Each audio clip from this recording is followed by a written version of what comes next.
باللہ من الشیطان الرجیم بسم اللہ الرحمن الرحیم۔ میری محترم ماں اور پیاری بہنوں، السلام علیکم۔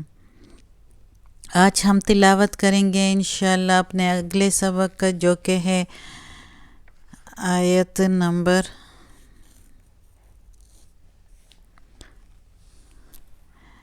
138، 139 اور ہو سکے تو اگلی آیت بھی پڑھ لیں گے ٹائم ہوا تو انشاءاللہ۔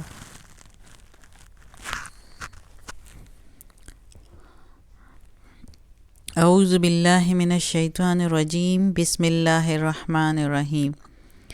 صبغۃ اللہ، صبغت رنگ، اللہ اللہ کا، ومن اور کس کا، اور کون، احسن بہتر ہے، من سے، اللہ اللہ سے، صبغۃ رنگ، رنگ اللہ کا، اور کس کا رنگ بہتر ہے، اللہ کے رنگ سے، وَنَحْنُ لَهُ عَابِدُونَ اور ہم اسی کے بندے ہیں، بندگی کرتے ہیں، اور نحنو ہم، لہو اسی کے یعنی اللہ کی، عابدون بندگی کرتے ہیں۔ قل، اچھا اب پہلے اس آیت کی تفسیر۔ اس آیت میں اللہ تعالیٰ کہتا ہے کہ مسلمان کہے کہ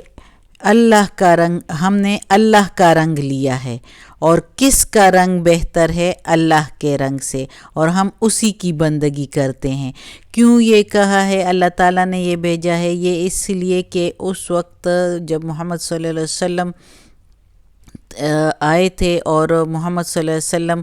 اسلام کی تبلیغ کرتے تھے، تو اسلام کا پیغام دیتے تھے، تو اللہ تعالیٰ تو جو یہودی، جو عیسائی تھے، اسپیشلی عیسائی، تو عیسائی کے جو ہے وہ اپنے مذہب پر زیادہ غرور کرتے تھے اور کہتے تھے کہ ہمارے پاس تو رنگ ہے، ہمارے پاس رنگ جو ہے اس طرح کا رنگ تو مسلمانوں کے پاس نہیں ہے۔ اصل میں عیسائی جو ہے ان کے پاس ایک رنگ ہوتا تھا، زرد رنگ، وہ جو ہے جب کوئی بچہ پیدا ان کا ہوتا تھا تو اس میں اس کو نہلاتے تھے، یا کوئی نیا عیسائی بن جاتا تھا، ان کی مذہب میں آ جاتا تھا، تو وہ اس میں نہاتے تھے، اس رنگ سے ان کو نہلواتے تھے اس کا، اور وہ پھر کہتے تھے کہ یہ اب پاک صاف ہو گیا، ہمارے مذہب میں آ کے اس رنگ سے یہ پاک صاف ہو گیا، اب یہ جنت میں جائے گا، اس طرح کی باتیں وہ کرتے تھے۔ تو اللہ تعالیٰ نے آگے سے ان کو جواب دیا کہ صبغۃ اللہ ہے، اللہ تعالیٰ نے کہا کہ مسلمان کہے کہ ہم نے اللہ کا رنگ لیا ہے، وَمَنْ أَحْسَنُ مِنَ اللَّهِ صِبْغَةً اور اللہ کے رنگ سے کس کا رنگ بہتر ہے، اور ہم تو اللہ ہی کی بندگی کرتے ہیں اور کریں گے۔ تو یہ اللہ تعالیٰ نے جواب دیا کہ تمہارے اس رنگ میں کوئی وہ نہیں، یہ تم لوگوں کی اپنی نکالی ہوئی باتیں ہیں، اور سب سے بہتر رنگ اللہ کا رنگ ہے، جو اللہ کے رنگ میں رنگ جاتا ہے، اسلام قبول کر کے تو اللہ کے رنگ میں رنگ جاتا ہے، جو اللہ فرماتا ہے اس کے فرما برداری کرتا ہے، تو وہی رنگ اللہ کا رنگ ہے۔ قل اتحاجوننا، کہہ دو میرے پیارے نبی، کیا تم جھگڑا کرتے ہو ہم سے، کیا اتحاجون، کیا تم جھگڑا کرتے ہو نہ ہم سے، فی اللہ اللہ کے معاملے میں، وہوا وہی، اور وہی، ربنا رب ہے ہمارا، وربکم اور رب ہے تمہارا، نہ ہمارا اور کم تمہارا، ولنا اور ہمارے لیے، اعمالنا ہمارے اعمال ہے، ولکم اور تمہارے لیے، لکم کے میننگ ہے تمہارے لیے، اعمالکم تمہارے اعمال ہے، ونحن اور ہم، لہو اسی کے یعنی اللہ کے، مخلصون مخلص ہے، خاص ہے، اللہ کے لیے خاص ہے، ہم اللہ ہی کے خاص بندے ہیں، یعنی جو اللہ کہتا ہے ہم وہی کریں گے۔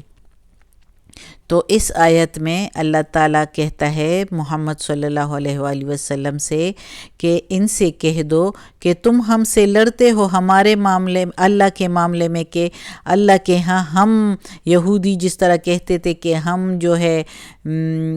اللہ کے ہاں زیادہ مقبول ہے، اور یہ نصرانی عیسائی کہتے تھے کہ ہم زیادہ مقبول ہے، یعنی ہمیں اللہ زیادہ چاہتا ہے، ہم جنت میں جائیں گے، اور یہودی کہتے تھے کہ ہم جائیں گے۔ تو اللہ تعالیٰ نے جواب دیا ہے کہ اے محمد صلی اللہ علیہ وآلہ وسلم ان سے کہہ دو کہ تم اللہ کے سامنے اللہ کے معاملے میں ہم سے لڑتے ہو، وہی ہے رب تمہارا بھی اور وہی ہے رب ہمارا بھی، اس نے تم کو بھی بنایا ہے اور ہم کو بھی بنایا ہے۔ یہ الگ بات ہے کہ تم نہیں مانتے ہو اس کو، اور اللہ کو مانتے ہیں لیکن ساتھ شریک ٹھہراتے ہیں، اور تمہارے اعمال تمہارے لیے اور ہمارے اعمال ہمارے لیے، ہمارے اعمال ہمارے لیے اور تمہارے اعمال تمہارے لیے، تم جس طرح کرتے ہو اس کی سزا تمہیں ملے گی۔ اب تم ہم سے کس بات پر لڑائی کرتے ہو کہ ہم اچھے ہیں اور ہم جو ہے اللہ کے نزدیک ہے، اور محمد صلی اللہ علیہ وسلم کی بات کو جو ہے وہ جھٹلاتے تھے کہ تم اللہ کے پیغمبر نہیں ہو، تو اس بات میں تم کیوں لڑتے ہو؟ تمہارے اعمال، تمہارا جو رب ہے وہ ہمارا بھی رب ہے، اور جو ہمارے اعمال ہے وہ ہمارے لیے ہیں، اور تمہارے اعمال جو تم برے کرو گے تو وہ تمہارے لیے، جو تم شریک ٹھہراؤ گے اللہ کے ساتھ تو وہ پھر تمہیں پتہ چل جائے گا۔ اور ہم تو خاص اللہ ہی کی عبادت کرتے ہیں، ہم تو خاص اسی کے لیے ہیں۔ تو اس آیت میں اللہ تعالیٰ نے یہ فرمایا ہے۔ اب اگلی آیت میں اللہ تعالیٰ کہتا ہے ام تقولون، کیا تم کہتے ہو، ان بے شک ابراہیم علیہ السلام و اسماعیل اور اسماعیل علیہ السلام و اسحاق اور اسحاق علیہ السلام و یعقوب اور یعقوب علیہ السلام والاسباط اور ان کی اولاد، کانو تھے، ہودن یہودی او نصارا یا عیسائی، قل اانتم اعلم، کہہ دو میرے پیارے نبی کیا تم جانتے ہو، ام اللہ یا اللہ، ام میں کیا یا اللہ اللہ، ومن ازلم اور کون ظالم ہوگا، ممن اس سے، کتما جو چھپائے، کتما چھپائے، شہادتاً گواہی، عندہ پاس اس کے ہے، من اللہ اللہ سے۔ کہہ دو میرے پیارے نبی تم جانتے ہو یا اللہ زیادہ جانتا ہے، اور جو کوئی اس سے ظالم کون ہوگا جو چھپائے اس گواہی کو جو واضح ہو چکی ہے اللہ کے پاس سے۔ وما اللہ اور اللہ بغافل اما تعملون، غافل نہیں ہے اس سے جو تم عمل کرتے ہو۔ اب یہ یہودی اس آیت میں اللہ تعالیٰ یہ فرما رہا ہے کہ یہودی کہتے تھے ابراہیم علیہ السلام، اسماعیل علیہ السلام، اسحاق علیہ السلام، یعقوب علیہ السلام اور ان کی اولاد جو ہے والاسباط، ان کی اولاد، یعنی ان کی اولاد میں یہ جس طرح یوسف علیہ السلام، زکریا علیہ السلام، یحییٰ علیہ السلام، اور پھر موسیٰ علیہ السلام، داؤد علیہ السلام، سلیمان علیہ السلام، یہ سارے ان کی اولاد میں آ رہے ہیں۔ تو یہ سارے اگر وہ یہودی کہتے تھے کہ یہ سارے یہودیت پر تھے، اور عیسائی کہتے تھے کہ یہ عیسائیت پر تھے، تو اللہ تعالیٰ کہتا ہے کہ ان سے کہہ دو میرے پیارے نبی تم زیادہ جانتے ہو یا اللہ جانتا ہے، جو تم اپنے آپ سے لگے ہوئے ہو کہ وہ یہودی تھے یا نصارا تھے، اور اس سے زیادہ ظالم کون ہوگا جو اس گواہی کو چھپائے جس کو اللہ نے واضح کی ہوئی کر دی ہے، اس قرآن مجید میں بھی، اور اس سے پہلے تورات میں بھی، اور اس سے پہلے انجیل میں بھی،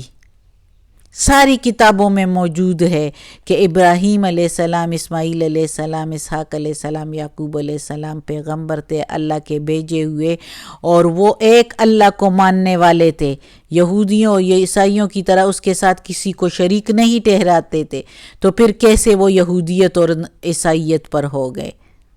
وہ تو ایک اللہ کو مانتے تھے، حنیفاً ایک طرف کے تھے۔ تو اللہ تعالیٰ کہتا ہے کہ اس سے ظالم کون ہوگا جو اس گواہی کو چھپائے جو اللہ واضح کر چکے ہیں تورات میں بھی، انجیل میں بھی، اور اس قرآن میں بھی، اور وہ اگر اس کو چھپاتے ہیں تو وہ جو ہے وہ خود بے راہ ہے، گمراہ ہے، اور ان سے ظالم کوئی نہیں ہے جو وہ اس گواہی کو چھپا رہے ہیں، اور اللہ بے خبر نہیں ہے اس سے جو وہ عمل کرتے ہیں۔ اور اگلی آیت تو ہم پہلے پڑھ بھی چکے ہیں، لیکن اللہ نے دوبارہ دہرائی ہے، اس لیے دہرائی ہے کہ اس میں زیادہ پہلے یہودیوں کو اس کی وہ کیے تلقین، اور اب ہمیں کر رہے ہیں مسلمانوں کو۔ تلک امتن، وہ جماعت ہے، قد تحقیق، خلط گزر چکی، لہا ما کسبت، ان کے لیے، لہا ان کے لیے، ما جو کسبت وہ کماتے ہیں، ولکم اور تمہارے لیے، ما جو کسب تم کماتے ہو، ولا تسألون اور نہیں تم سے پوچھا جائے گا، تو تسألون تم سے پوچھا جائے گا، اما اس کا، کانو تھے، یعملون وہ جو عمل کرتے ہیں۔ اب اس میں اللہ تعالیٰ کہتا ہے کہ وہ ایک امت ہے، یعنی یہودی، عیسائی اور جو بھی مشرکین جو بھی ہے، وہ ایک امت تھی اور جماعت تھی جو وہ گزر چکی ہے، اور ان کا عمل ان پر ہے اور تمہارا عمل تمہارے لیے، انہوں نے جو کمایا یعنی جو عمل کیے وہ ان پر ہے، ان کے لیے ہیں، ان سے اس کا حساب کتاب ہوگا، اور جو تم کرو گے تو وہ تمہارے لیے ہیں، اور تم سے پوچھا نہیں جائے گا اس کا جو عمل تم کرتے ہو، یعنی